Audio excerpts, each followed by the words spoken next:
You gave me joy in your kitchen. You gave me the room with a view of the yard. Wherever the hurt, you knew right where to kiss it.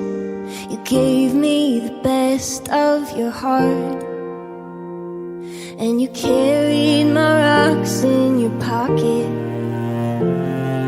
Flowers and feathers and butterfly wings. And you had an answer for all of my questions. You showed me wonderful things.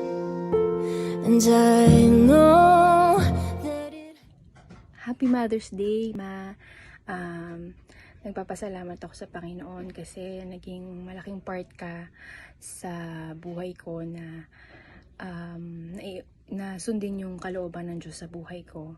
And naging magandang example ka sa akin bilang isang nanay.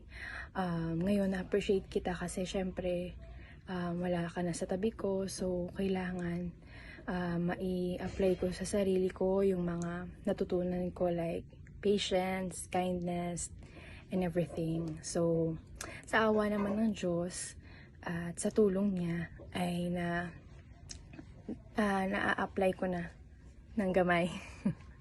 And yun lang, at I love you, Ma, I miss you.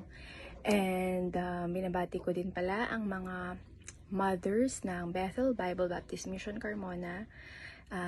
Mabuhay ang mga nanay. I miss you all. Bye-bye!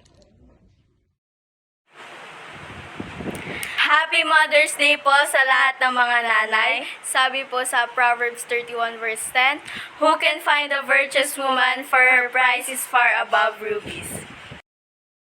Happy Mother's Day to all mothers out there, especially to our mother.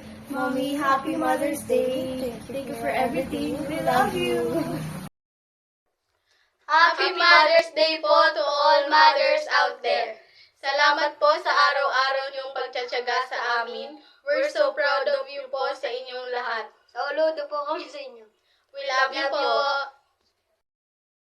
Happy Mother's Day po. Happy Mother's Day to all mommies. Happy Mother's Day po sa lahat ng nanay. Symphony